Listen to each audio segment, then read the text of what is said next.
दोस्तों हिन वक़्तु असां मौजूदु आहियूं ही वैरायटी आहे लारेब ऐं तक़रीबन हीअ 85 ॾींहंनि जी थी चुकी आहे ईअं दादा? हा साईं।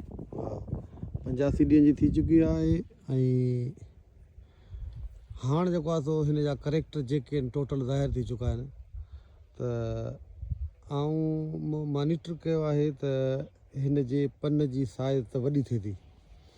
हीअ ॾिस केतिरी थुली आहे। हा पन जी साइज़ थुली आहे। घणी वैरायटियुनि खां थुलो पन हा घणनि खां थुलो आहे।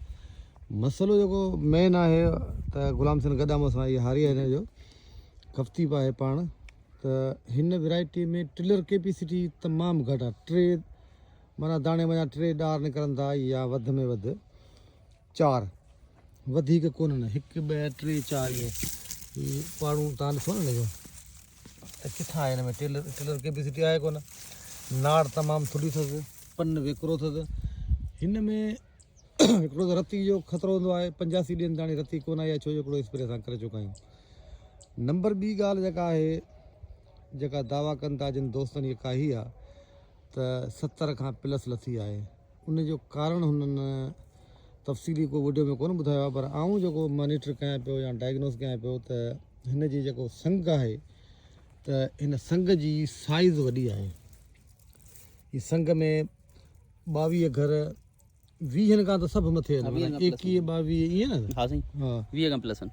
ऐं तो भला ॾिठी त हिन में किथे रती अञा त कोन आई आहे न रती साईं अञा कोन आई आहे। हा ऐं माना संग जी साइज़ वॾी अथसि बाक़ी टिलर कैपेसिटी कोन अथसि जो पाण जो दवा खां वॾो बूढ़ो हणे पर ओतिरो बूढ़ो मथे न खणी आई। न न न उहे जेके निकिता संग पासनि वारा उते बि न आया मथे कोन आया आहिनि। बाक़ी वेरिएशन तमामु घणी अथसि। वेरिएशन माना मिक्सिंग इहे ॿुड़ा तव्हां ॾिसंदो तव्हांखे हीअ नज़र ईंदो ॿुड़ो मथे बीठो आहे ईअं माना हिन में आहिनि। उहा वेरिएशन त ठीकु आहे असांजे हथ में आहे पाण हिनखे पटे कढी साफ़ु माना पेवर बिज ठाहे छॾींदासीं।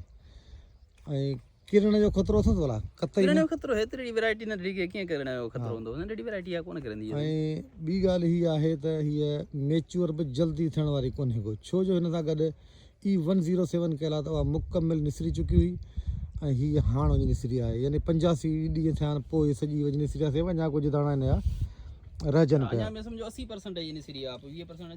अञा बि हिन में पियो आहे त हिन जे पैदावार वधण जो हिकिड़ो ई रीज़न थी सघे थो त जेको दावा कंदा 70 मण लहंदी त उहो रीज़न इहो आहे त संग जी साइज़ वॾी आहे। हा त पोइ इन हिसाब सां जेकर ॾिठो वञे त पोइ पाण खे छा करणु घुरिजे यानी हिनखे जॾहिं काइजे त हिन जो सीड रेशो वधाइजे।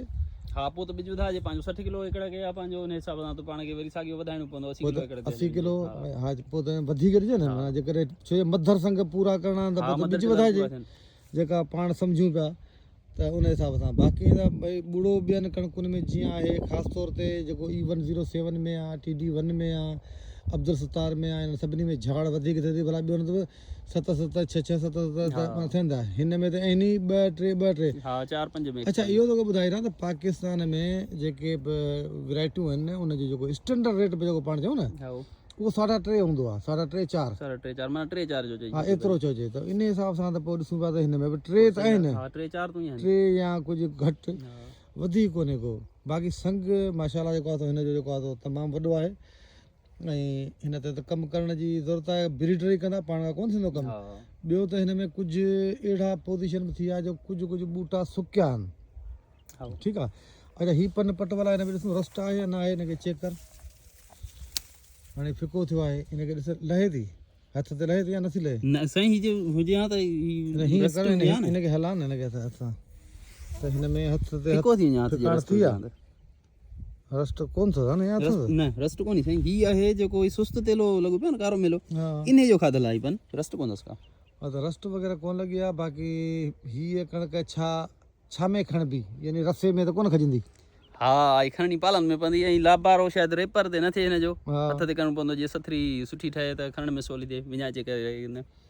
त दोस्तो हीअ हुनजी बुनियादी जेका ॼाण आहे माना लारेब जी उहा असां ॾियूं पिया। हाणे ॾिसूं त लहे केतिरो थी वेरिएशन ख़तमु करणी आहे हिनजी ऐं हिनजो जेको आहे सो हीअ सॼी माना हिनखे अञा 10 ॾींहंनि खां पोइ हिनजी माना पटाई कंदासीं जेके माना अधर माना संग हिन में आहिनि ऑफ प्लांट जेके बि आहिनि उहे ख़तमु करे पेवर त करे छॾींदासीं बाक़ी हाणे लहण जेको आहे सो त अलाह ताला जे हथ में आहे त केतिरो थो लाहे हिनखे, ऐं उमेदु कयूं था सुठी लहंदी। बाक़ी जंहिं हिसाब सां हिन जे भर में E107 लॻल आहे उहा त ॾिसण में ई अचे पई त बाबा 70 मण खे टच कंदी। उन जो लुक स्टाइल बुढ़ो सभु कुझु जेको आहे सो भलो आहे, किरण खां को बचे। छो उहा वॾे कद वारी आहे, हीअ नंढड़े कद वारी आहे, सफ़ा बिंदड़ी आहे। महिरबानी दोस्तों।